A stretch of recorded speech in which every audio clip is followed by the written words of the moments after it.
Bueno, pues buenas tardes a todos. Gracias por venir a la Fundación Ortega Marañón para esta última sesión del Seminario de Pensamiento Político que impulsa la Fundación Civismo. Tenemos aquí con nosotros a su director, Albert Gibernau, con el apoyo del Club Tocqueville y de la Fundación Konrad Adenauer y de la propia Fundación Ortega, que es donde nos encontramos, y más en concreto en el Santo de los Santos, ¿no? en la biblioteca del fundador, de Ortega y Gasset, que es el lugar más adecuado para discurrir, pensar, debatir y hablar de teoría política. Tenemos para ello a Fernando Vallespín, que nos va a hablar sobre Maquiavelo. A Fernando necesita poca presentación. Siempre que oigo a un presentador decir que alguien no necesita presentación y luego inmediatamente correr a presentarlo, digo, pero ¿por qué lo hace? ¿No? Si realmente, si no necesita presentación, vayamos directamente al bulto, ¿no? Pero bueno, es una ocasión sobre todo para recordar la trayectoria y los méritos de las personas a las que admiramos, y yo lo hago con gusto. Fernando bueno, se jubiló el año pasado, ¿no? Pero es catedrático de Ciencia Política de la Universidad Autónoma de Madrid, una universidad donde ha sido vicerrector, ha sido director del Departamento de Ciencia Política durante muchos años.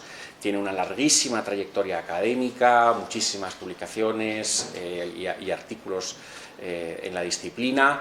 Ha tenido también cargos institucionales de mucho relieve. Ha sido director del CIS, ¿no? En los años 2004-2008, si no me equivoco. Como Tezanos. Sí.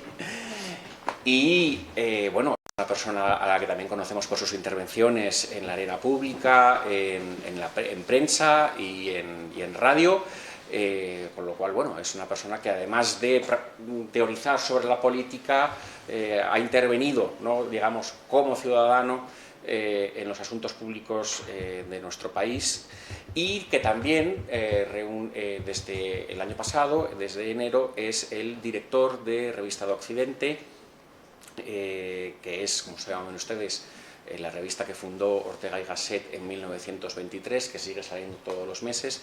En esa empresa aceptó llevarme a mí de escudero, y entonces Fernando y yo desde entonces pues tenemos un trato prácticamente semanal, cuando no diario.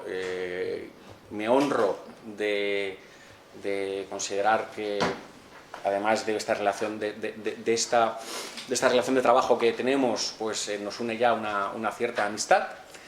Y una de las cosas que pienso desde que conozco a Fernando es que me hubiera gustado mucho ser su alumno, ¿no? Cuando le oigo hablar de su pasión, que es la teoría política, pienso qué gran profesor ha tenido que ser Fernando, qué pena no haber ido de oyente a muchas de sus clases, ¿no? El año pasado, además, tuve la ocasión de comprobarlo cuando dio un par de lecciones magistrales sobre Hobbes, que es un poco de lo que más sabe de muchas cosas, pero Hobbes realmente no tiene secretos para él, y era algo fascinante, ¿no? Escuchar a Fernando, y un par de lecciones suyas realmente te las deberían convalidar por un máster o por un doctorado en ciencia política, ¿no? Por eso acepté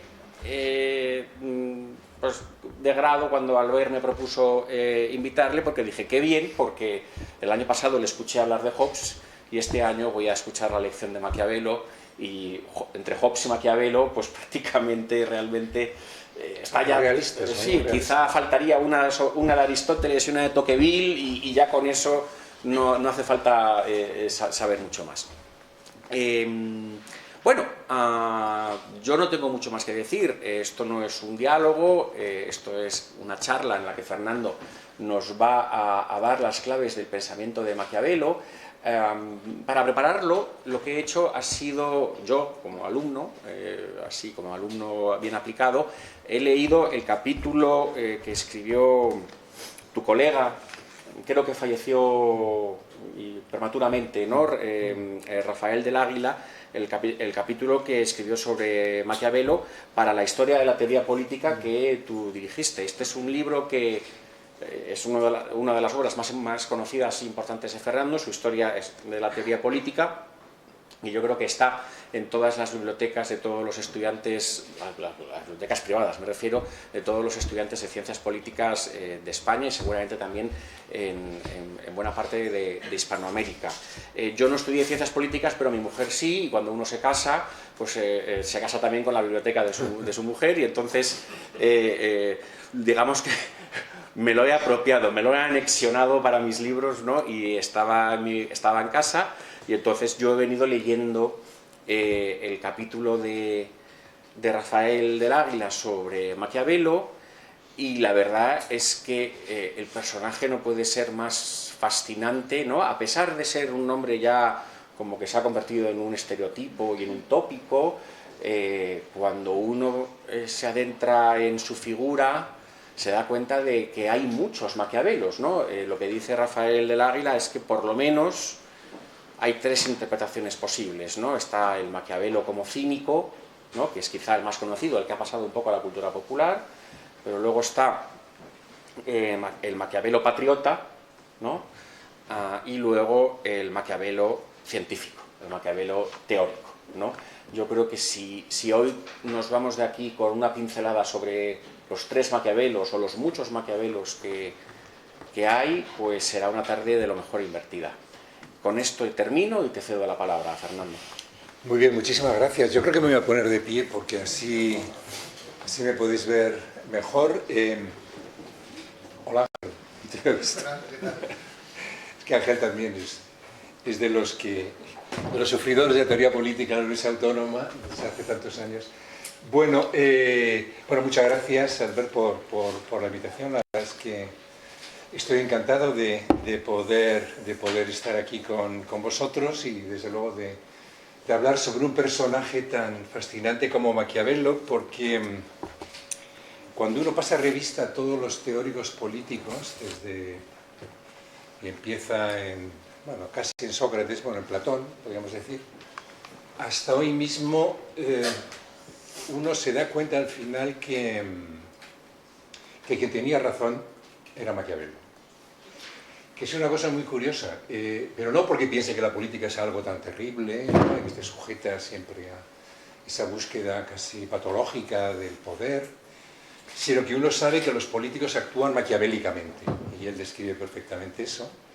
Pero Maquiavelo, a la vez, aquí está el otro alma de Maquiavelo de la que hablabas, deja siempre una puerta abierta para poder imaginar que es posible la libertad dentro de cualquier orden político. A mí me parece que eso es lo que lo hace tan atractivo, es de que no se queda en puro cinismo, sino que, en último término, lo que trata es de buscar una vía de salida, ¿no? a esa visión sucia, ¿no? sucia de la política. Pero bueno, Maquiavelo es, ahí tenéis su fecha de nacimiento y su fecha de muerte. O sea, Maquiavelo coincide con uno de los periodos más duros de la vida política italiana. He sacado este mapa, que es simplemente una foto, exactamente no recuerdo de qué año era, pero debe ser a finales del siglo XV. Y aquí lo que vemos es, que Italia realmente es una multiplicidad de estados, y las fronteras que estamos viendo aquí estaban en mutación perpetua. Esto es muy importante decirlo, porque Maquiavelo realmente, cuando escribe El Príncipe, lo que toma como objeto no es cualquier orden político, sino lo que él llama los principados, sobre todo los principados nuevos. Es decir, una situación en la que alguien adquiere lo que era un poder de facto y trata de institucionalizarlo. Entonces, claro, él lo que nos viene a decir es, ¿qué tiene que hacer ese gobernante? ¿No? Porque príncipe equivale a gobernante, pero si os dais cuenta, pues también hay repúblicas, ¿no? La República de Venecia es la más relevante de todas. Además, fijaros cómo va por... La verdad es que los venecianos eligieron la mejor parte del Mediterráneo. Esta es la costa más bella, sin duda, de la vieja Dalmacia, ¿no? Yo creo que es la zona más bonita del Mediterráneo, y que me perdonen los valencianos, malagueños y incluso los propios griegos. Bueno, entonces yo creo que es muy importante ese contexto histórico, ese contexto de guerras perpetuas. Aquí lo que vemos es, este era un momento en el que, por ejemplo, los estados pontificios ya se habían expandido hacia el norte y habían acabado incorporando Bolonia. Bueno, todo esto se fue modificando. Él vivió además el intento de César Borgia por el hijo del Papa Alejandro VI, o sea que son los Borjas, son los papas españoles realmente, el intento por expandir su imperio. Claro, una peculiaridad de Italia, y que es lo que también le preocupaba a Maquiavelo, es que, contrariamente a lo que estaba ocurriendo en otros lugares, no acababa de asentarse lo que después llamaremos el Estado moderno. O sea que es una situación de multiplicidad de poderes, con un elemento además muy distorsionante, que es precisamente Roma, es decir, el papado. El papado, porque el papa era también, a la vez que ser líder espiritual de toda la cristiandad, era alguien que era gobernante. O sea, no solamente gobernaba Roma, sino que gobernaba una parte muy importante de Italia y tenía intereses políticos, subrayo esto, políticos específicos en muchos otros lugares de la península italiana. Y claro, eso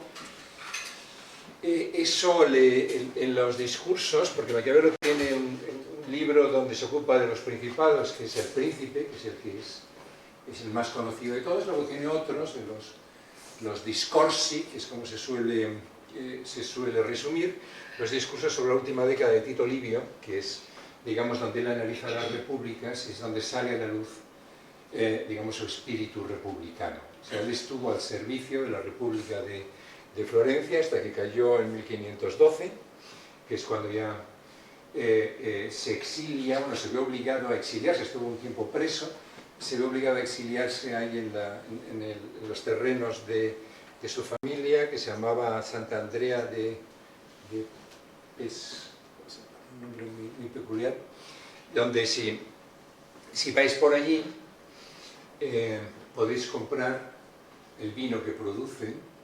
No sé quién se está a cargo ahora de su vieja finca, que por supuesto lleva el nombre de Il Príncipe. O sea que digamos que desde la perspectiva comercial es imbatible. Nadie puede ir allí y no comprarse una botella de Il Príncipe. Yo no lo hice porque era carísimo.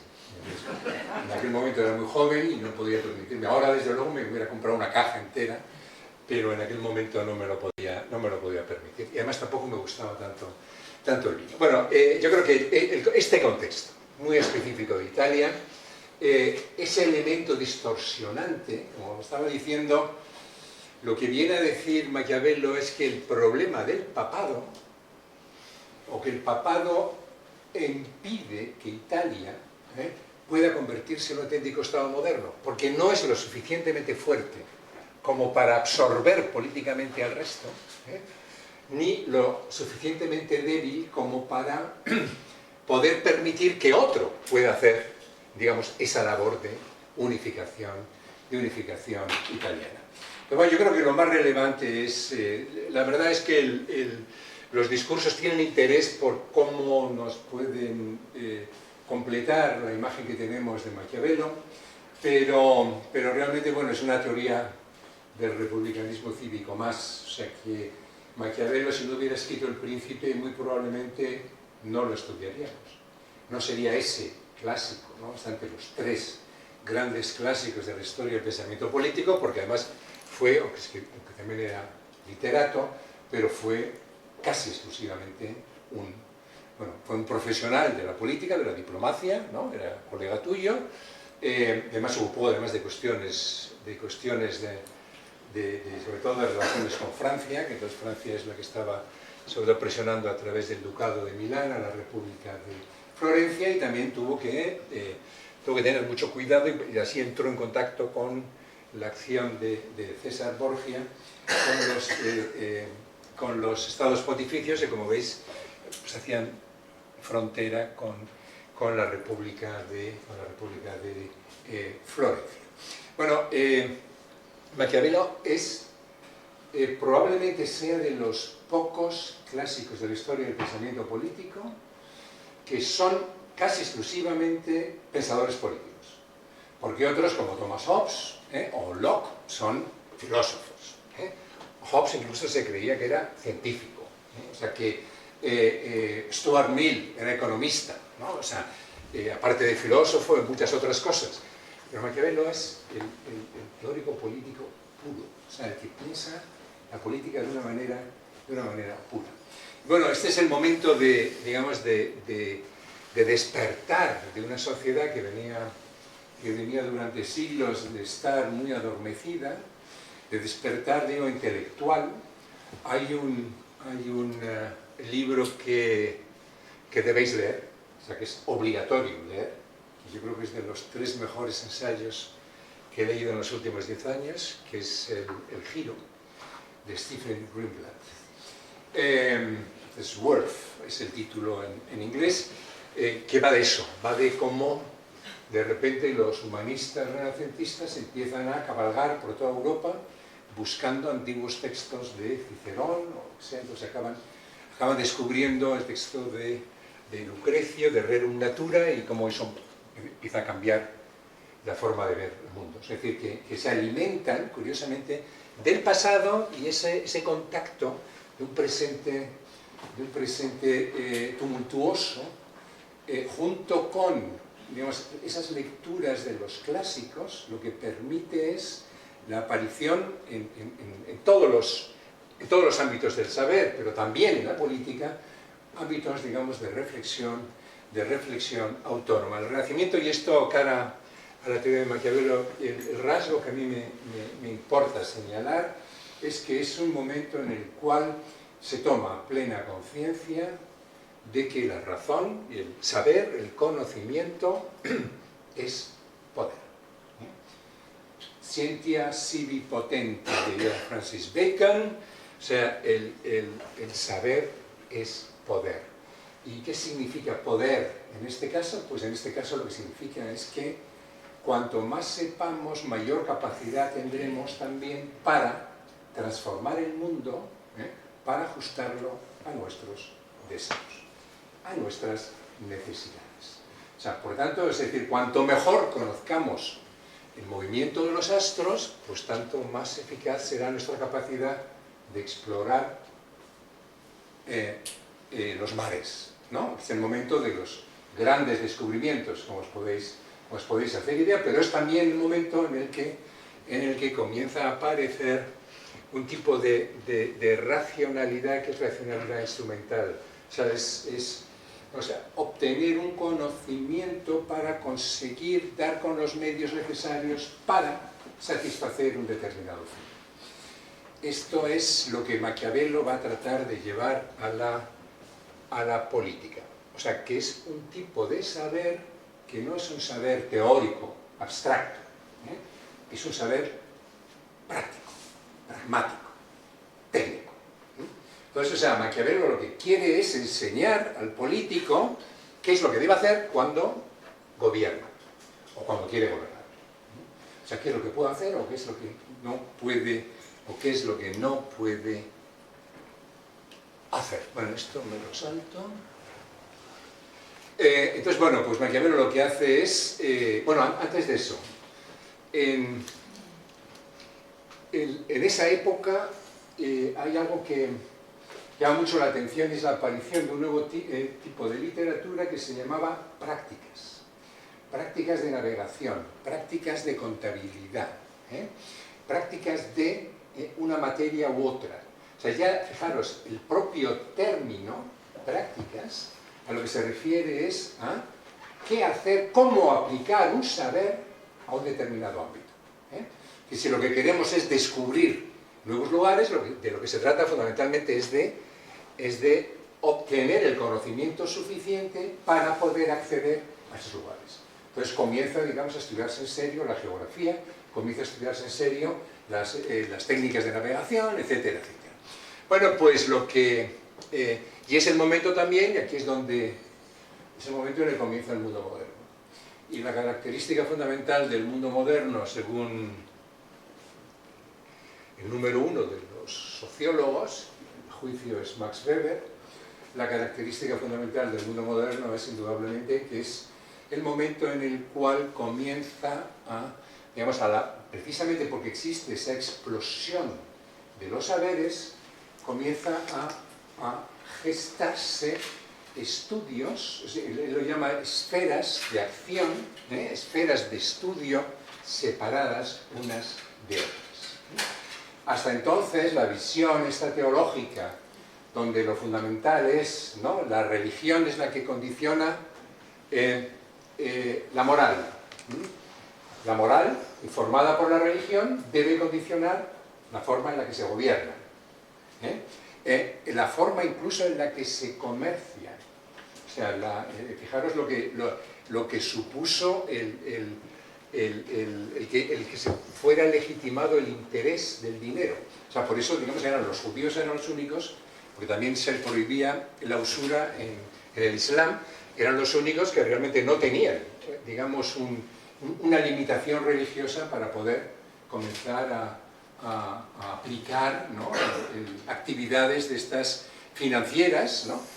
Bueno, esto por supuesto los banqueros, entre otros los Medici, pues lo rompieron rápidamente, pero aparece también, y aquí tenemos un gran economista, aparece también la economía como un ámbito autónomo que está sujeto a sus propias lógicas, una forma de vivir la moral que ya no está sujeta exclusivamente a los mandatos religiosos, sino que empieza a reflexionarse sobre la racionalidad moral con independencia de las disposiciones, ¿no?, que establece la revelación, y aparece con Maquiavelo, este es el punto fundamental, una forma de estudiar la política autónoma, es decir, sin adherencias éticas o teológicas. Es como si dijéramos, la política comienza a verse como un subsistema autónomo, que por supuesto tiene conexión con la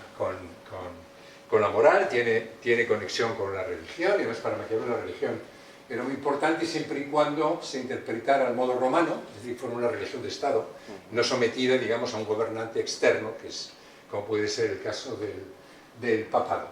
Por lo tanto, aquí me parece que es tremendamente relevante tener en cuenta esto. Entonces, en este sentido, digamos, es el primer científico de la política. Yo creo que no, el primer científico de la política es Thomas Hobbes, es decir, sí que aplica la ciencia natural moderna, el estudio del hombre y del Estado. En el caso maquiaveliano lo que nos encontramos es un estudio de la política liberado de, digamos, su subordinación a discursos teológicos, podemos decir, y discursos morales, ¿no? Pues bueno, se trata por tanto, de fijarse en el arte, es decir, en la técnica, porque realmente arte, aquí en ese sentido, hay que interpretarlo como técnica, del gobierno, de la práctica del gobierno, y entonces, bueno, lo que viene a decir es, vamos a ver, la política es buena en la medida en que es útil, o sea, hay detrás un elemento utilitarista, por tanto, la política es buena cuando tiene buenos resultados, la acción política. Aquí hay que subrayar la idea de acción. O sea, la política no es buena porque el príncipe sea bueno, sino porque el príncipe gobierna bien. Y sabemos que el príncipe gobierna bien cuando consigue la paz, sus súbditos prosperan, consigue evitar la guerra, etcétera, etcétera, ¿no?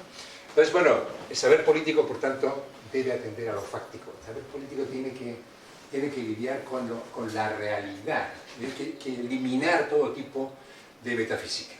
Y se concentra sobre las técnicas del poder y el control. Esto también es un elemento profundamente renacentista. Y aquí es donde entra entra el elemento más discutido siempre de la teoría maquiaveliana. Luego nos ocuparemos de esto al ver la relación entre política y moral, que es eso que todo el mundo dice, eso de la frase esa del fin justifica los medios.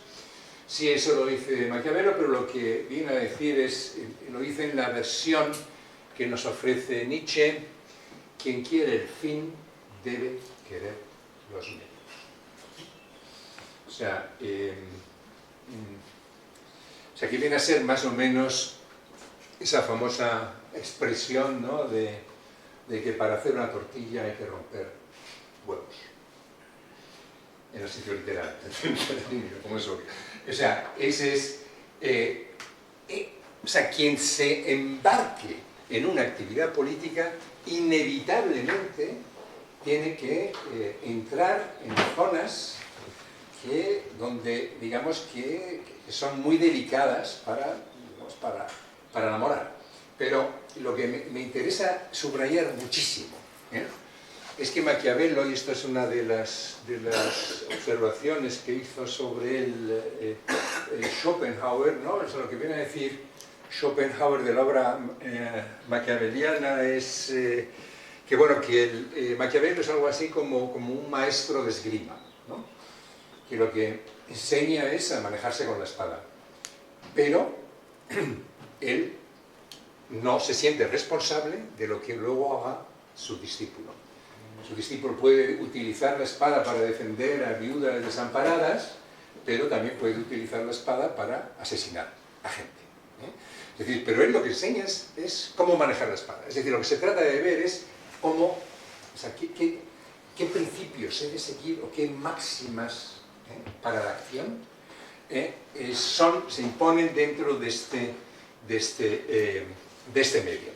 Y el fin, evidentemente, aquí es la conservación del poder, en algunos casos, para quienes no lo tienen, pues tratar de acceder a él, pero a él lo que le importa es la posición del gobernante, de cómo conservar el poder, y bueno, analizar cuáles son, cómo tenemos que tener en cuenta todas las circunstancias que concurren, ¿no?, en cada decisión política, cómo podemos manejarnos dentro de las muchas ambigüedades que hay, pero, y aquí ya lo digo desde el principio, sin límites morales que lo constriñan.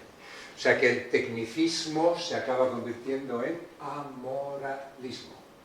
O sea, no es inmoral en el sentido de que no propugna que seamos malos, lo que viene a decir es que una vez que nos metemos digamos, a gobernar, no podemos dejarnos influir por consideraciones que tienen que ver con, digamos, con cuestiones morales. El gobierno de Obama, ayer Israel, puso en el punto de mira a una serie de supuestos terroristas o digamos, a los líderes del programa nuclear iraní, en el caso de Israel ayer. Eso es inmoral, o sea, es asesinar a gente, pero se asesina a gente en nombre de la razón de Estado, es decir, para preservar la salud de tu propio país, para evitar un mal mayor.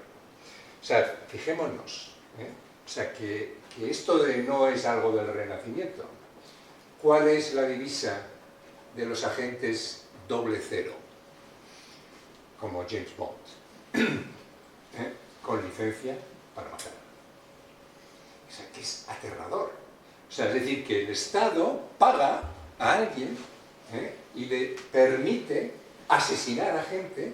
Por supuesto, se entiende que cuando sea conveniente para el bienestar del Reino Unido, porque pertenecía al servicio secreto británico. Digo pertenecía porque parece que está parado lo de la nueva serie. Bueno, pues esto, Maquiavelo es el primero que comienza a describirlo de una manera tan burda. Bueno, hay otro que también describe realmente lo que es la política de una manera así tan realista, que es Tucídides. Los tres grandes pensadores realistas en este pensamiento son, por este orden, Tucídides, Maquiavelo y Hobbes, que son los que eliminan cualquier tipo de consideración, ¿no?, de cualquier tipo de moralina, y lo que hacen es tratar de describir o tratar de ajustarse a lo que Maquiavelo llamaría la verità effettuale de la cosa, es decir, la verdad de la cosa. Bueno, ¿por qué? Pues bueno, ¿cómo describe la política? Pues bueno, el problema es que la política es... claro, después del día de ayer... Bueno, tiene razón, la política es un espacio donde, bueno, donde imperan lógicas propias, pero aquí realmente es un mundo profundamente contingente, ¿no? Es decir, es un mundo donde todo depende de cómo se actúe en él, ¿eh? Y ojo, cuando hablamos de acción hablamos también de no acción, de inacción, ¿eh? Es decir, porque no actuar cuando se debe, es una forma de acción. O sea que, esto por ejemplo de estos, de los que actúan no actuando, nuestro ejemplo, digamos, más claro, yo creo que era el caso de Rajoy, ¿no? Que todo era un lío, y entonces, pues intervengo o no intervengo, ¿no? Pero claro, no intervenir, te puedes encontrar después con procés, ¿no? O no hacer algo, muchas veces tienen más consecuencias políticas que si haces algo. Bueno, pues toda esa complejidad es lo que Maquiavelo va a tratar de desarrollar. Y entonces, bueno, ¿qué método utilizan, no? El método de Maquiavelo es muy sencillo. El método de Maquiavelo consiste en estudiar la historia. Entonces él dice, bueno, los hombres han sido siempre fundamentalmente igual. Luego veremos cómo la descripción que hace de la naturaleza humana es bastante pesimista. Por tanto, la historia es la maestra de la política, bueno, o maestra de la vida, o sea, ahí y no en los discursos filosófico-morales es donde tenemos que orientarnos para ver cómo hemos de proceder. Él realmente ves la inmutabilidad de la naturaleza humana y los dos condicionamientos fundamentales de la acción, es lo que le interesa, es lo que llama la necessità y la fortuna. La primera, la necesidad, es decir, es el mundo, ¿no? El mundo al que tenemos que ajustar nuestra acción, se combate mediante la racionalidad previsora, dice él, la ragione, y la segunda mediante la virtud. Ahora veremos enseguida lo que tiene por virtud, que no es lo mismo que nuestra virtud. Para Maquiavelo es un concepto profundamente político. Entonces, bueno, él dice, yo realmente mis conocimientos los he obtenido del estudio de la historia, de lo que he estudiado son sobre todo la historia inmediata de Italia, empezando por Roma, pero también, digamos, otros historias de otros lugares, sobre todo también de la antigua Grecia, la lectura de los clásicos y luego el conocimiento de lo que él llama le cose moderne, que es lo que él vivió. O sea, porque él conoció pues, a cantidad de gente. Hay un libro por ahí que afirma que coincidieron a la vez César Borgia, Leonardo da Vinci y Maquiavelo. Fijaros qué trío. Bueno, por lo menos qué dúo. El otro, pues bueno, ese sí que era un asesino, ¿no? Pero realmente, pues bueno, si efectivamente se produjo, estaban los tres a la vez en el mismo sitio, y no sé si a Perugia o por ahí, por esa zona, Da Vinci estaba allí porque quería venderle no sé qué maquinaria de guerra. Como sabéis, Da Vinci se dedicó también a diseñar máquinas para la guerra, y Maquiavelo estaba allí para ver cómo negociaba, ¿no? que Cesare Borgia no entrara en Florencia. O sea que realmente es un momento que pudo haber sido histórico. Bueno, le cose moderne, eso, el término modernus es modernus en el latín medieval, porque los romanos lo utilizaban en ese sentido, significa nuevo. O sea, las cosas nuevas. Cuando hablamos de modernidad, por tanto, lo que hablamos es de edad nueva. Que, por cierto, es el nombre que literalmente usan los alemanes. Neuzeit, el tiempo nuevo. O sea, entonces, cuando hablamos de esto de Charlie Chaplin, ¿cómo se llama? Tiempos modernos, ¿no? Pues allí lo que se ve, pues eso, es lo que nos describe fundamentalmente, pues es el Fordismo, ¿no? O sea, que realmente, claro, es moderno porque es nuevo, ¿no? Entonces, claro, entonces la novedad, de ahí viene nuestro término innovación, se convierte en la condición de posibilidad para, digamos, la propia estabilidad de las sociedades que han entrado dentro de eso que llamamos el mundo moderno. ¿Cuánto tiempo tengo? Más o menos. Como 10-15 minutos. ¿Me quedan? Sí. Bueno, Qué susto. de todas maneras, igual que di dos sesiones sobre Hobbes y otras dos sobre Maquiavelo, lo podéis ver en la página web de allí, que son más de 2 horas. O sea que allí ya podéis tener una visión más completa. Bueno, la concepción del hombre, siempre que hablamos de algún teórico político, pues decimos, bueno, ¿y cuál era su concepción de la naturaleza humana? Porque ahí se pueden encontrar muchas de las cosas que explican por qué explicaba o por qué se traslada la naturaleza humana a la hora de describir lo que es la sociedad, es decir, el mundo de lo humano. Y él parte explícitamente un principio realista, dice, a mí no me interesa para nada saber cómo deban ser los hombres, sino cómo son. Y lo que uno encuentra y tiene algunas frases que son verdaderamente son tremendas, eso de un hombre olvida antes la muerte de su padre que la pérdida de su patrimonio. O uno no tiene amistades sino que las compra, ¿no?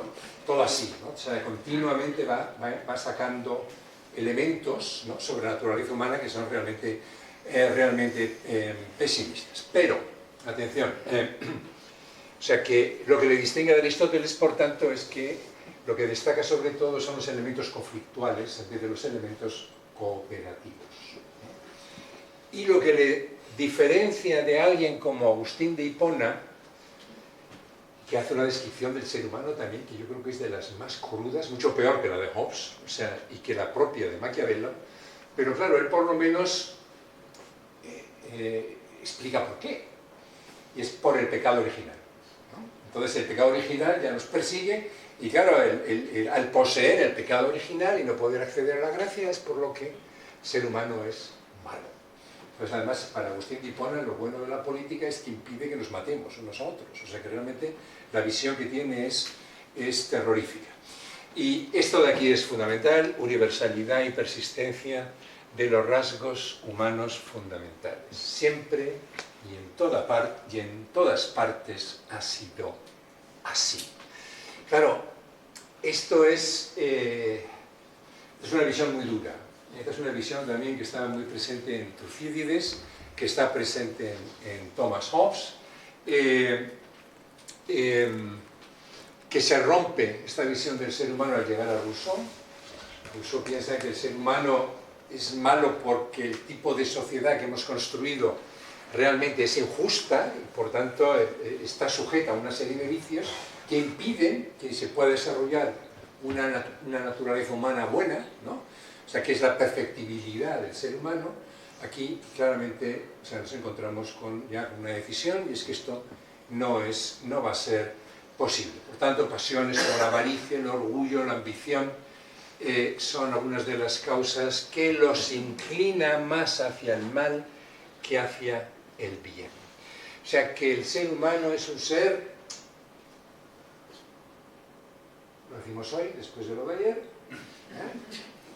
corruptible. Es decir, tiene una inclinación al mal, pero no significa que esté condenado a esta situación de una manera permanente. Aquí en los discursos, ¿no? Aquí realmente lo que viene a decirnos es que la maldad, la malignidad del hombre puede ser mitigada, ¿no?, sobre todo por la religión y por la educación. Entonces piensa que si vivimos bajo un régimen donde al pueblo se le da suficiente libertad como para poder participar en la política, puede acabar desarrollando toda una serie de virtudes cívicas que, digamos, que hacen superfluo el ejercicio de lo que hoy llamaríamos un gobierno autoritario. Por tanto, pueda esperarse a el vivere libero, ¿no? Que es lo que realmente él lo discute. Y luego este último punto aquí también es importante. La maldad humana no es algo tan poderoso que impida un gobierno capaz y no despótico. Es decir, que aquí es donde se abre esa puerta que yo decía al comienzo, que es la puerta que hacia la posibilidad de estar sujetos a regímenes donde el ser humano pueda prosperar y que podamos sentirnos libres. O sea, la culpa nunca es, por tanto, del ser humano, la culpa es de los gobernantes o del tipo de gobierno al que estamos sometidos. Bueno, aquí es que no sé si me va a dar tiempo. Bueno, casi todo el libro del Príncipe es un libro que se lee en un trayecto largo de autobús. Y uno cuando empieza a leerlo dice, bueno, pero esto ¿por qué es tan importante? Porque parece así como arcaico, pero luego aplicas algunas de las cosas que ves en ese libro, lo aplicas a lo que has leído por la mañana en el periódico sobre la acción de nuestros políticos y dices, anda, pues esto es a lo que realmente se estaba refiriendo. Es decir, casi todo lo que hay allí es un tratado de espejo de príncipes en forma de parodia. O sea, los espejos de príncipes lo que hacían era enseñar las virtudes cristianas a los gobernantes cristianos. Entonces lo que viene a hacer Maquiavelo es darle la vuelta, ¿no? Es decir, déjense de tonterías, a lo que hay que enseñar a los gobernantes es lo que tienen que hacer en cada una de las circunstancias que se les presentan. Y ahí esto es todo siempre un enfoque condicional. Si quieres X, entonces debes hacer Y. O si haces esto, te encuentras con esto otro. Por ejemplo, si no cortas la cabeza a tu enemigo cuando tuviste la posibilidad de hacerlo, pues tu enemigo, lo más posible es que después se cobre la revancha, y entonces así que estás perdido. Fíjense en el caso de Donald Trump. No le cortaron la cabeza en el momento que debieron, que fue cuando fomentó el asalto al Capitolio. Pues ahí están, ahí lo tenemos él lo hace desde una perspectiva personalizada, claro. Lo que estamos hablando es ya dentro de un Estado, ¿no? Donde existen instituciones que realmente también deben responder a esto. Por tanto, insisto, son máximas de prudencia, lo que se busca realmente es, lo fundamental de la política es el buscar acceder a un determinado resultado. Maquiavelo no entra en cuál debe ser necesariamente ese resultado, sino en cómo manejarse en ese mundillo para ver si podemos conseguir realmente lo que deseamos. Y aquí hay una serie de constreñimientos que esta es la parte, diríamos, más, no la más interesante, pero por lo menos la más peculiar de Maquiavelo y es sobre la que más se ha dado vueltas, son los constreñimientos a los que ha de enfrentarse el gobernante, que son tres fundamentales. Uno es la necessità, es decir, las condiciones, la condición objetiva básica del mundo, es decir, hay un sistema de reglas con el que tiene que jugar, hay una serie de jugadores, ¿no? Digamos, cuyas acciones tiene que tener en cuenta cuando quiere operar dentro de ese mundo, los elementos generales de la vida humana, el que no puedes confiar en cualquiera, sino que tienes que tener cuidado en quien confías, que sepas también que los amigos te pueden traicionar. Entonces te pega ahí un listado de situaciones, no de precedentes históricos, donde por confiar en exceso en los amigos, pues después se puede tener problemas, etc. Y aquí es donde, bueno, entra la razón, ¿no? Una razón que es una razón calculadora, es una razón, tú haces un cálculo en función de los elementos que incorporas dentro de la ecuación. Luego está la actualidad dei tempi, esto es muy bonito, esto del espíritu del tiempo, o sea, las peculiaridades de cada contexto temporal al que tienes que adaptarte. O sea, si tú eres un gobernante en una sociedad cristiana, pues tú no puedes, o sea, tú tienes que ser un hipócrita permanentemente. O sea, él ve el engaño como algo imprescindible para el ejercicio de la política. Por eso cuando nos rasgamos las vestiduras, no, es que ha mentido. Oiga, es que son las reglas. O sea, como se dijera la verdad, o sea, el gobierno sería prácticamente imposible, ¿no? O sea, porque hay muchas formas de no mentir, sino que, bueno, simplemente pues no hablas de determinadas cosas, hablas de otras, o lo que haces es escaparte, ¿no?, de tener que decir determinadas acciones recurriendo a algún otro tipo de escape. Y luego está el elemento que es un elemento muy, muy caro a todos los renacentistas también, que es la fortuna, es lo azaroso y variable, el papel de lo imprevisto y caprichoso, es la suerte. O sea, si nosotros, o sea, es que lo vemos también en nuestra propia vida, o sea, en nuestra vida todos sabemos que operamos en función de una serie de contextos y que más o menos tratamos de adaptar nuestros intereses a ese contexto, con actores concretos con los que tenemos que ir negociando, con nuestras propias capacidades, ¿no? O sea, por tanto, tenemos que medir también nuestras fuerzas antes de buscar hacer cosas que no, igual para las que no estamos preparados, etc., ¿no? Entonces, bueno, el azar, todos lo hemos vivido en nuestra biografía, el azar forma parte de nuestra vida exactamente igual que lo contextual, ¿no? O sea, igual que el que uno nace en una familia en vez de otra, es ya de entrada azaroso. Uno puede ser hijo de Elon Musk, que me parece que tiene 15 ya, ¿no? 14, entonces puede tener la suerte de no conocerle nunca, porque realmente lo hace por aumentar, digamos, el número, según dice, ¿no? De verdad, esto es en serio.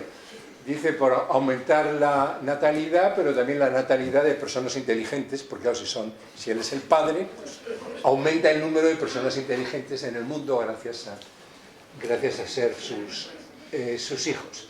Bueno, entonces aquí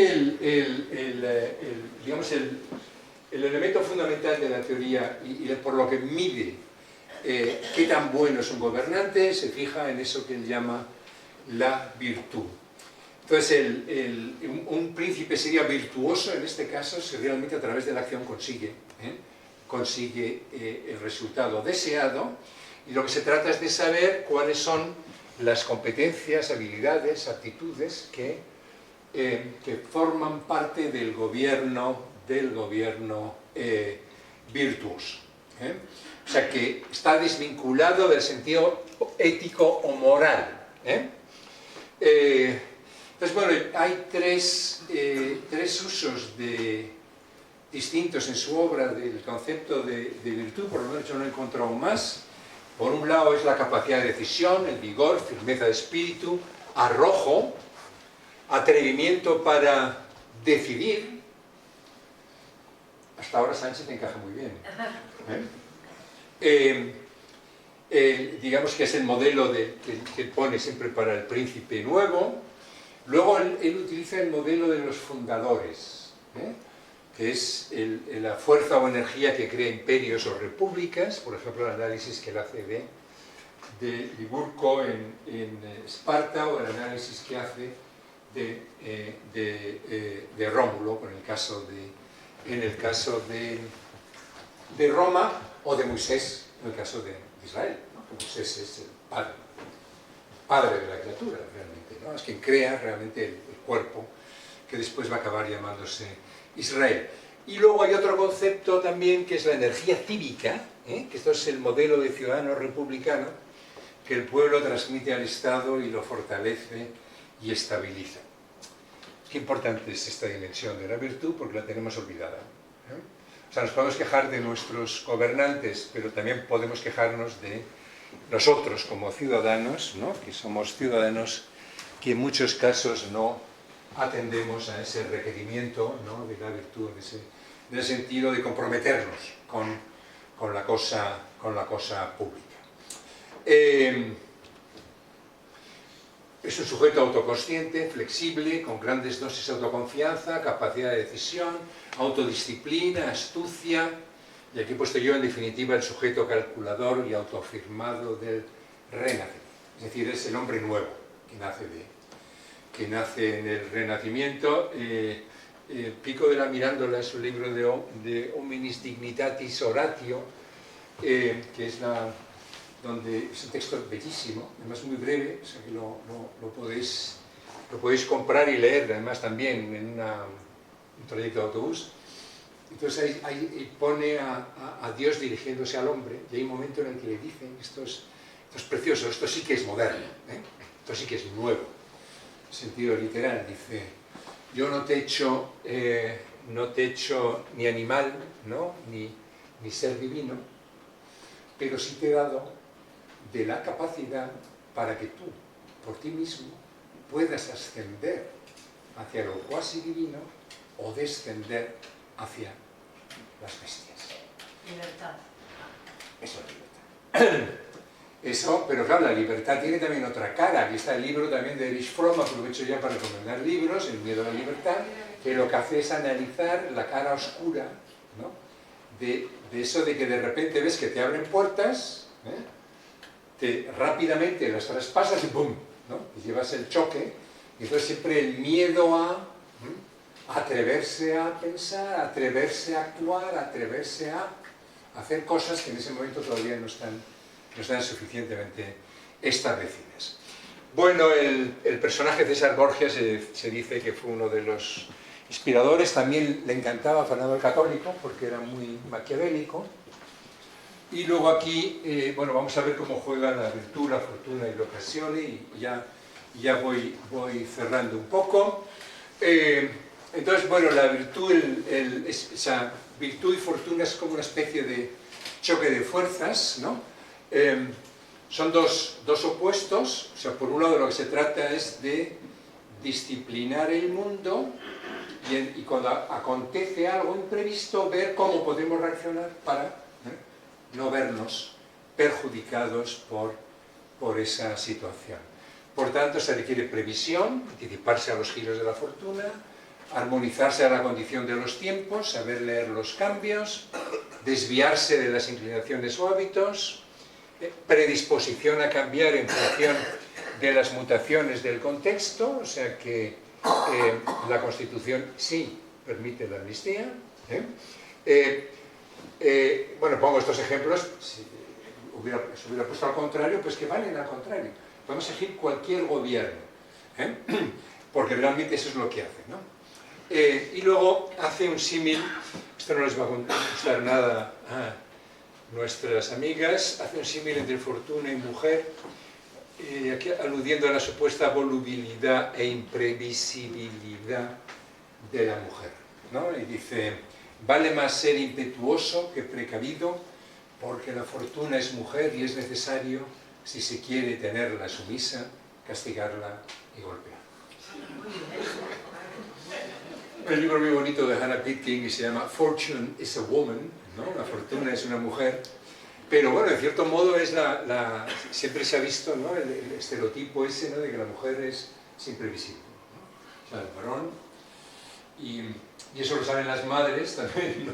Que los hijos son como varones, son como más previsibles, son más simplones, entonces es más difícil, ¿no? Entonces claro, la fortuna siempre tiene ese elemento de dificultad porque no podemos saber muchas veces lo que pasa. Luego entraría la occasione, que este es muy bonito el término, o sea que lo que se trata es de atrapar la ocasión cuando llega. Otra vez, por seguir con nuestro César Borgia, un tribunal condena al Partido Popular por corrupción. ¡Pum! Agarra a la ocasión por los pelos y entonces monta un voto, una moción de censura. Es decir, no dejó escapar esa ocasión que le ofreció de repente, en una situación política concreta. Vamos a ver qué hace Feijóo ahora con la ocasión que le ofrece también la fortuna, a ver si él sabe atraparla o no. Fijaros que nosotros tenemos el dicho ese: a la ocasión la pintan calva. ¿Sabes por qué es eso? Precisamente por eso, porque además alegóricamente aparecen pintadas calvas con el pelo muy largo por arriba, o sea, de tal manera que si cuando pasa no la atrapas, Y luego te encuentras con que la quieres agarrar y ya, como no hay pelo, no la puedes agarrar. Que es una alegoría preciosa y si os metéis en Google veréis que hay muchas de las imágenes así de la ocasión, se la ve a alguien atrapando la ocasión o todo lo contrario, ¿no? Bueno, de esto no voy a tener, yo creo que esto es un poco... Bueno, este es el punto más conflictivo, pero bueno, implícitamente ya lo he hablado, que es la escisión entre moral y política. Aquí el problema es que lo que venía a decir Cicerón y un poco el pensamiento republicano romano es que lo útil a la vez es honesto, ¿eh? O sea, que también es bueno. O sea, que digamos que el discurso moral nos permite conectarlo con la utilidad. ¿Bien? Y lo que viene a decirnos Maquiavelo es que lo útil no tiene por qué ajustarse a las virtudes morales. Lo normal en política es que siempre haya dilemas y que por tanto hay que optar por aquello que nos resulte más útil. Y esta frase es, no la dice así literalmente Maquiavelo, pero es lo que se corresponde exactamente con lo que él piensa. En algunas situaciones el mal puede producir buenos efectos políticos.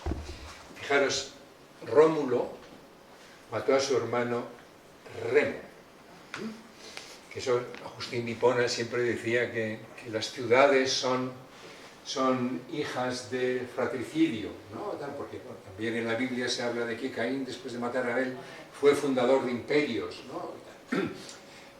Bueno, esto lo dice en los discursos, que se supone que es su obra donde, digamos, es el Maquiavelo más amable. Dice, aunque sus actos le acusen, los resultados le excusan. O sea que al final mereció la pena, eso como en París bien vale una misa, ¿no? Pues bueno, mereció la pena el fratricidio, porque bueno, nació Roma, claro, eso es verdaderamente maravilloso.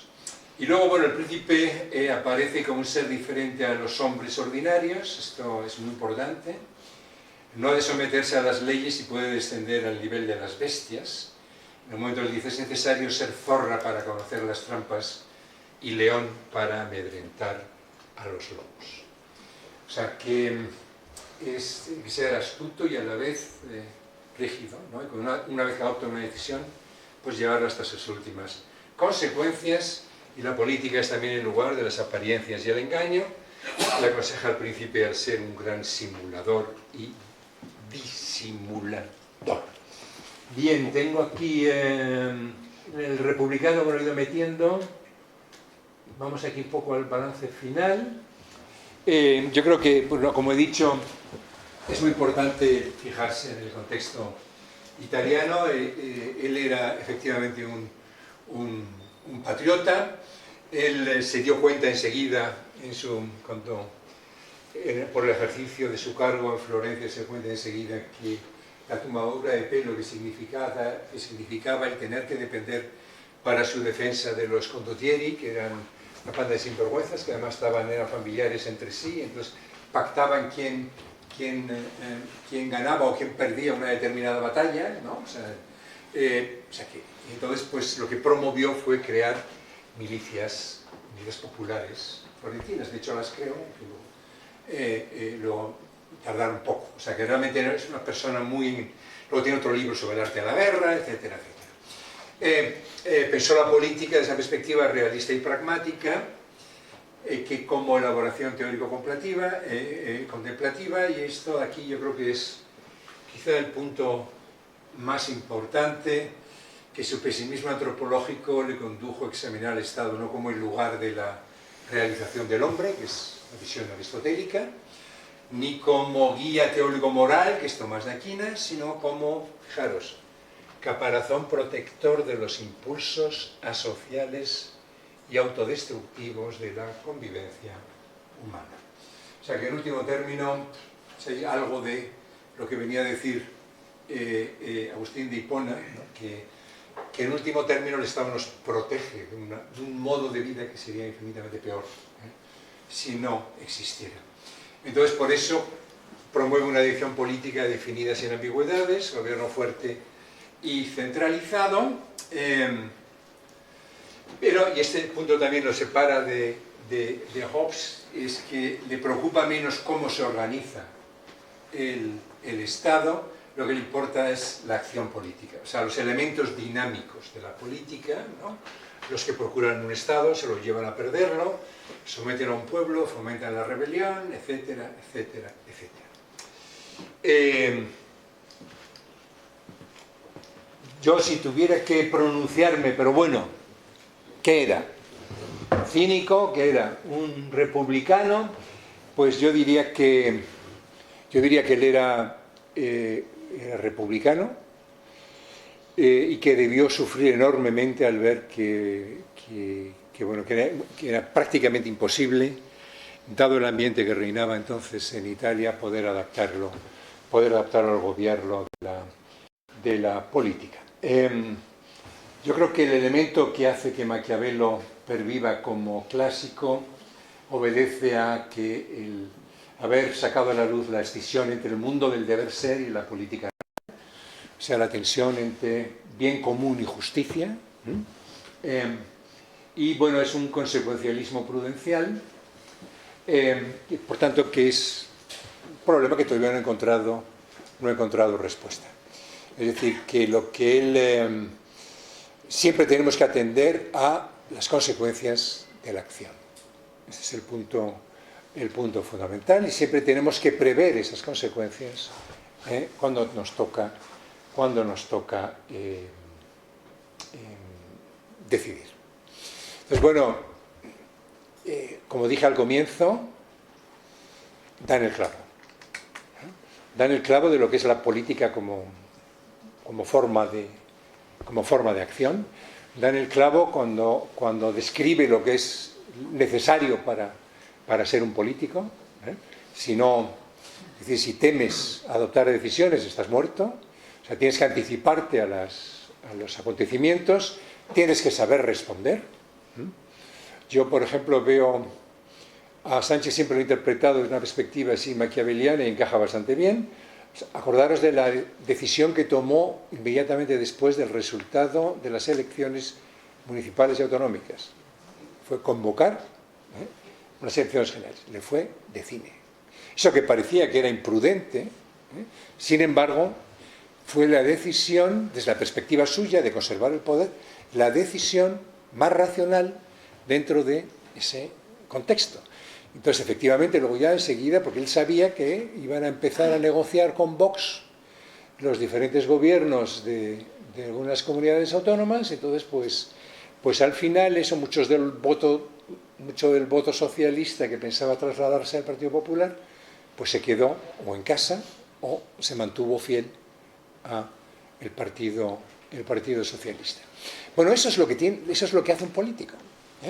Y bueno, pongo el caso de Sánchez porque es un caso que todos conocemos y todos vivimos, pero podemos pensar también en otros políticos que se enfrentaron también a circunstancias muy difíciles, como puede ser el caso de Adolfo Suárez.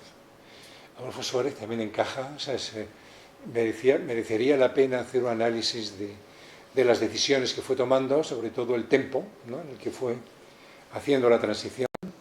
Y bajo unas condiciones realmente inhóspitas, ¿no?, donde las hubiera. Hay que pensar en el terrorismo, es un poco el asunto. Y luego Felipe González pues estuvo a punto de meter la pata con el tema del GAL. No sé si realmente, desde luego había que acabar con el terrorismo, pero no podía salir a la luz que tú estabas matando terroristas, ¿no? Porque un Estado de Derecho se supone que no hace eso.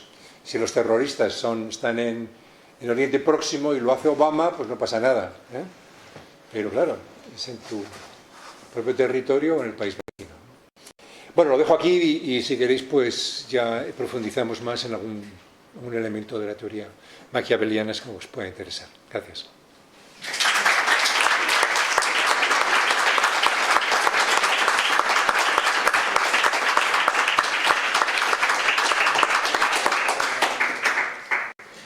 Fernando, pues muchísimas gracias. Han sido 50 minutos, más o menos el tiempo de una clase universitaria, y yo creo que... No, es hora y media universitaria. No, eso era, bueno, en Derecho eran menos. Pero bueno, yo me he sentido alumno tuyo durante este rato y la verdad es que la experiencia ha sido tan provechosa como me imaginaba. Ahora podemos abrir el turno de preguntas y nos gusta a Fernando y a mí en las presentaciones de Revista de Occidente, y hoy no es distinto, que la cosa degenere un poco en tertulia y que todo el mundo participe. Así que turno de preguntas, pero también me anticipo de intervenciones o observaciones que no sean necesariamente preguntas, de reacciones, ¿no?, a lo que Fernando ha comentado y al pensamiento de Maquiavelo. A mí me gusta acumular preguntas porque creo que eso maximiza el número de gente, con lo cual, 1, 2, 3, venga, empieza ahí al final. Sí. Yo te quería preguntar si para conocer mejor el pensamiento de Maquiavelo hay que leer El Príncipe, los discursos, leerlos a la vez. No sé si El Príncipe esboza su pensamiento o está mejor esbozado en los discursos. No, y también si cuál dirías que es el mejor libro para entender su pensamiento, pero que escrito por él. Literatura secundaria, no respondas. A ver, ¿usted quería también preguntar? Sí. ¿A mí? Sí. No, la pregunta mía es porque me pareció interesantísima la exposición y cuando hablaba del aspecto de Maquiavelo, digamos, del cínico, yo no soy una estudiosa, pero lo comparaba con la República de Platón y yo pensaba, Platón es como que, o no. Sí, o sea, bueno, como vamos de tiempo, yo creo que de 2 en 2 a lo mejor, ¿no? Empezamos con estas dos, Fernando. Sí, bueno, yo creo que hay que leer los dos, ¿no?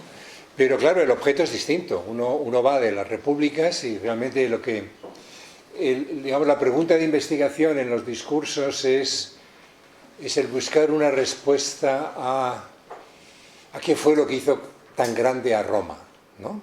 Es decir, ¿qué había en ese sistema político que permitió que una ciudad, que en un principio era pequeña como muchas otras, acabara controlando todo el mundo conocido, ¿no? Políticamente, todo ese imperio? Y ahí Maquiavelo, claro, el estudio este del gobierno mixto romano, ¿no?, donde existe algo así como un pacto de clase entre plebe y aristocracia, pues, digamos, ahí está la clave de todo, ¿no? O sea, funciona mejor los regímenes mixtos que no aquellos donde o solo gobierna el pueblo, o solo gobiernan, o solo es una oligarquía, gobiernan unos pocos, o una monarquía, donde solamente gobierna uno, ¿no?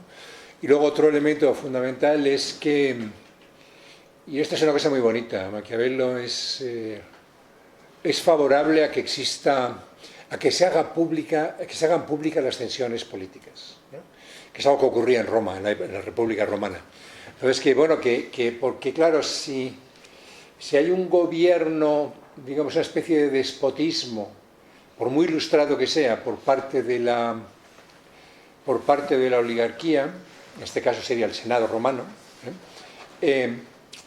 al final, digamos, se oculta el conflicto que puede latir, y lo que él propone es enfrentar en el propio ámbito institucional, por ejemplo, al Senado, al tribuno de la plebe, que tiene la capacidad de vetar decisiones del propio Senado, o sea, de tal manera que digamos, todos los gobernados asisten a un espectáculo de enfrentamiento de intereses, se acoge el conflicto y se va puliendo por el propio sistema institucional, de tal manera que ese conflicto no haga estallar el orden social. Hombre, Roma muchas veces no pudo evitar que se produjeran situaciones críticas, hasta que al final eso murió con César, no por la muerte de César, sino que César se cargó el sistema republicano, ¿no? Entonces yo creo que eso no se ve leyendo El Príncipe, o sea, tienes que meterte en los discursos. Lo que pasa es que los discursos, pues es un libro mucho más denso. No creo que sea un libro para leer en el autobús, por ejemplo, El Príncipe sí se puede leer perfectamente en el autobús. Y luego literatura secundaria en español, el libro que has citado, después de ese capítulo hizo un libro Rafael del Águila sobre Maquiavelo, que yo creo que es lo mejor que se ha hecho en español, y bueno, y americanos y italianos, y esto pues bueno, hay una cantidad enorme de muy buenos libros. Últimamente está muy de moda, porque también hay modas hermenéuticas, ¿no? Modas sobre cómo interpretar a los clásicos. Está muy de moda y se ha recogido la interpretación que hizo el príncipe Gramsci, porque Gramsci lo que venía a decir es que el príncipe realmente lo que hace es describir cómo funciona el poder en manos de las oligarquías, que diríamos ahora, en manos de los poderosos.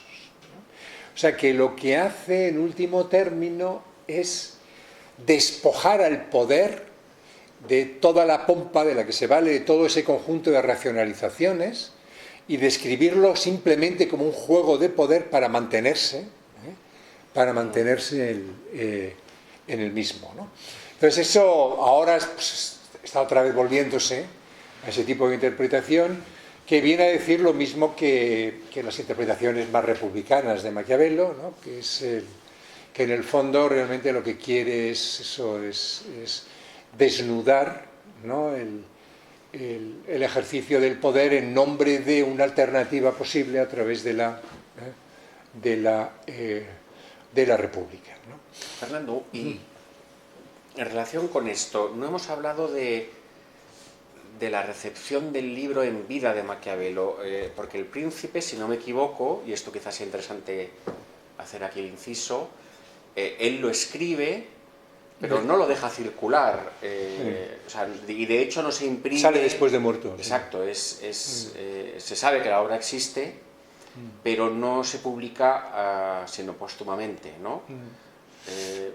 Sí, es una cosa muy interesante que además tiene que ver con lo que estábamos hablando ahora mismo. Vamos a ver, él en cuanto vuelve la República, cae la República, se retira ahí en Santa Andrea de Percusina, que ahora me acordaba del nombre, y lo primero que hace es sentarse a escribir, 1513, y se sienta a escribir a la vez El Príncipe y los discursos, una cosa curiosa, es decir, que él tiene un discurso para entregar, ¿no? a los poderosos y redimirse ante los nuevos gobernantes, ¿no? Los Medici, que vuelven otra vez a gobernar Florencia, pero tiene un discurso también, ¿no? Para reivindicar lo grandes que son las repúblicas, como el gobierno del vive libre, ¿no? El vivir libre, ¿no? Y con esa dialéctica entre los grandes, ¿no? Entre los grandes y el pueblo, que es un poco el choque. Y luego dentro de los republicanos, además, él es el más populista, en el sentido de que piensa que el elemento fundamental de la república es el pueblo, no quien guía al pueblo, que otros republicanos, en cambio, son mucho más aristocráticos, ¿no? Como Montesquieu, por ejemplo, ¿no? Pero sí, ese es un punto, vamos, es que él además murió ya, murió poco después. Claro, uno siempre piensa, creo que murió con 56 años o algo así. Uno cuando ve lo que Rousseau, me parece que murió también con 61 o algo así, o sea, cuando uno ve lo poco que duraban algunos de estos clásicos, salvo Hobbes, que fue la gran excepción, y todo lo que fueron capaces de escribir, ¿no? Uno se da cuenta de la cantidad de tiempo que ha perdido, ¿no? Claro, poder llegar a aproximarse a estos genios, ¿no? Bueno, Spinoza ya es un caso, quizás sea el caso más patológico en el sentido de tanta lucidez siendo tan joven, ¿no? Pero, claro, Aristóteles, que ordenó todo el conocimiento entonces existente, creó todas las categorías de las que seguimos viviendo, se murió con 62 años.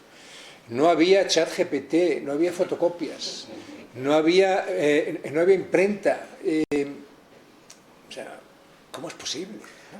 Bueno, y además es que podéis leer cualquier cosa de Aristóteles, todo es bueno, o sea, no hay nada que no. Pero vayamos a Platón, que era la segunda pregunta que... Sí, Platón no, es un paradigma radicalmente distinto, el platónico. Platón es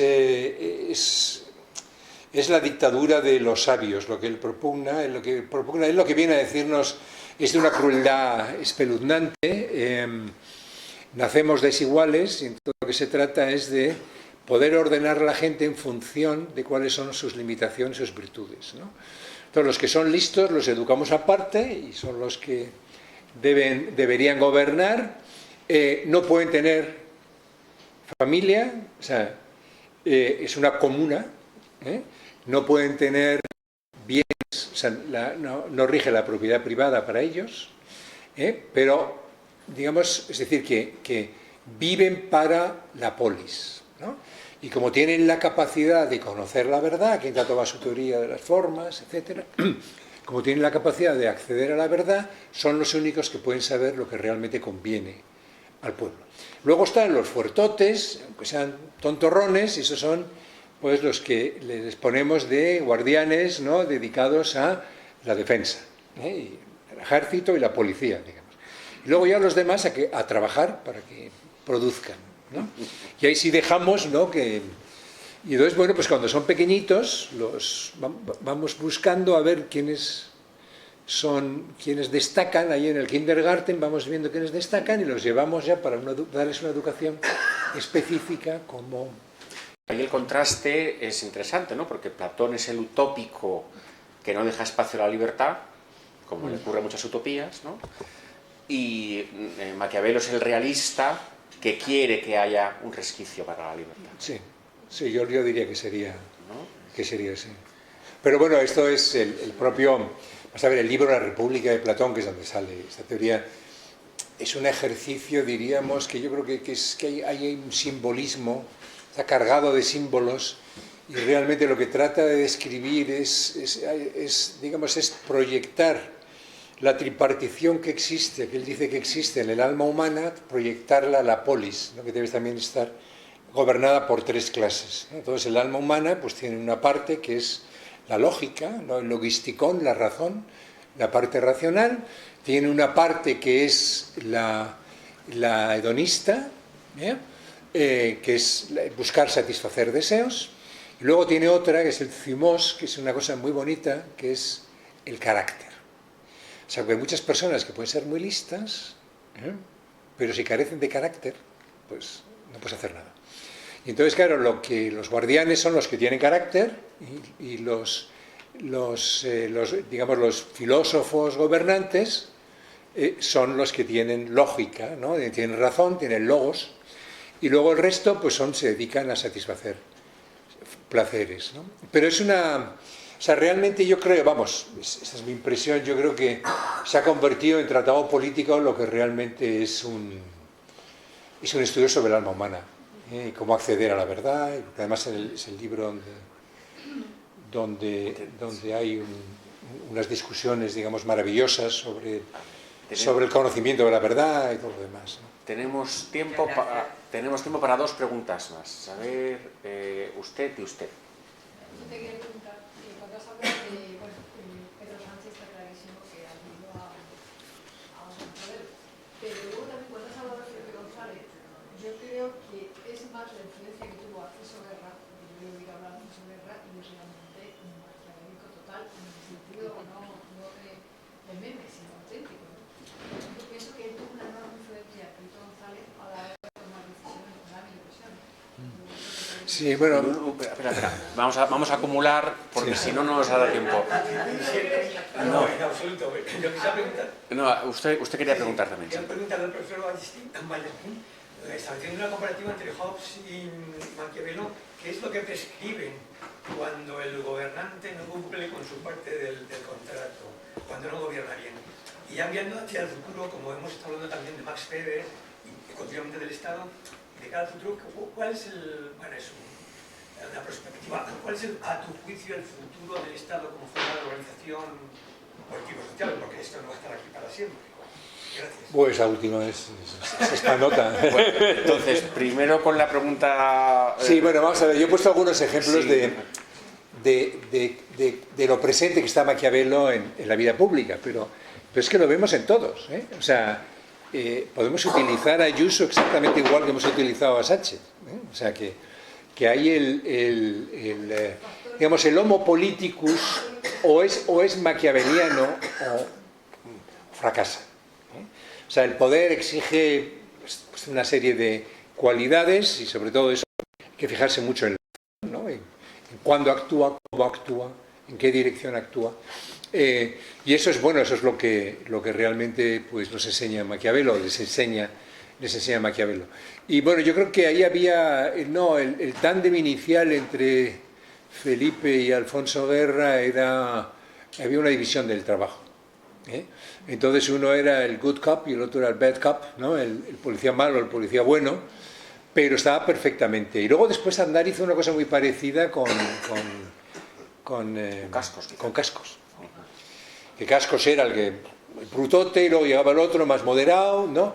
Y eso funciona muy bien en política, eso de poder imputar a otro, pero a la vez beneficiarte de haber utilizado ese lenguaje tan crudo, ¿no?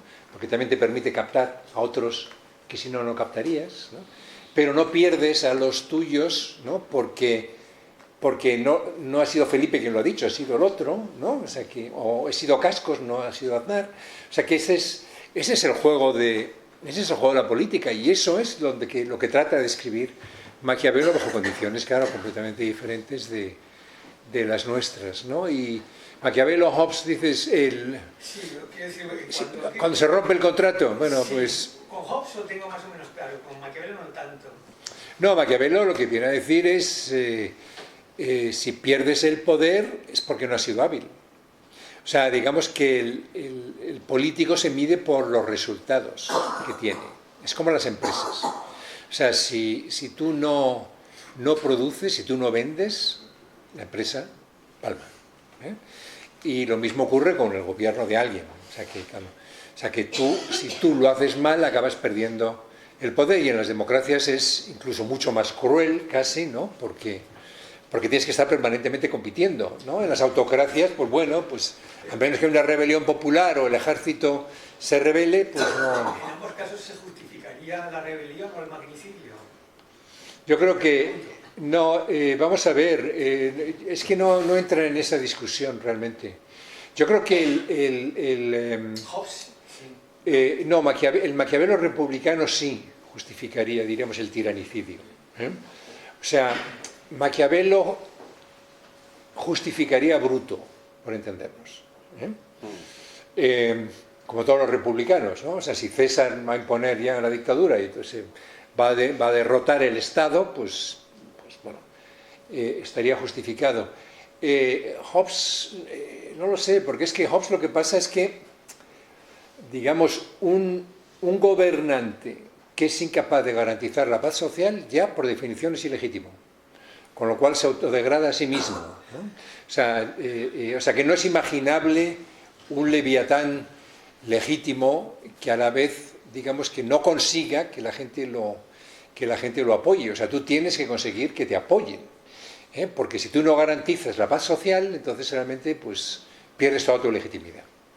O sea que son visiones muy, muy distintas. Y luego el futuro del Estado, pues quién sabe, el Estado es un producto de la evolución histórica y seguirá mutando, como ahora mismo lo vemos mutar continuamente en todas partes, ¿no? El Maquiavelo es de las primeras veces, quizás no es la primera vez, pero el término lo stato empieza, es cuando está asentándose, ¿no? Y en Maquiavelo ya... Sí, lo stato es lo que Hobbes mismo llamaría el poder de facto. Sí, ¿no? Claro, es que Hobbes analiza muy bien, ¿no? Porque claro, una cosa es, digamos, que tú instituyes un Estado al modo que él te indica en el Leviatán, y otra cosa es decir, allí donde existen estados que garantizan la paz civil, hacia adentro, ¿sí? Son ya legítimos, porque claro, la función fundamental del Estado es garantizar la paz, y eso que él llama el commodious living, ¿no? La vida ¿Cómo vas a decir que tú puedes llevar una vida normal, ¿no? Sin tener que preocuparte de que alguien te raje al salir por la esquina, ¿no? Entonces, claro, entonces, claro, lo stato es... Bueno, ¿cómo justificamos el poder establecido en ese territorio? Lo que está, Lo que está puesto. Luego, la razón de Estado es precisamente digamos, aquello que es necesario para garantizar la estabilidad de eso que está establecido y de lo que dependemos para el bien común, ¿no? Bueno, pues yo creo que con estas palabras podemos terminar. Yo alguna vez leí en literatura secundaria sobre Maquiavelo una cosa que, hablando de la diferencia entre el príncipe y los discorsi, ¿no? El príncipe es el manual para aspirante a César y los discorsi es el manual para aspirante a Bruto, ¿no? Entonces eso ya te da una idea de la complejidad del personaje y de su riqueza, ¿no? Que ha quedado de manifiesto con esta exposición magistral de Fernando. Creo que es la última sesión, ¿no? del año, ¿no? ¿Volveremos el año que viene? ¿Volveremos? Perfecto. Pues quedamos emplazados entonces a septiembre como buenos estudiantes y seguiremos porque el Estado va a seguir de alguna manera y habrá que seguir pensándolo. Muchísimas gracias, Fernando.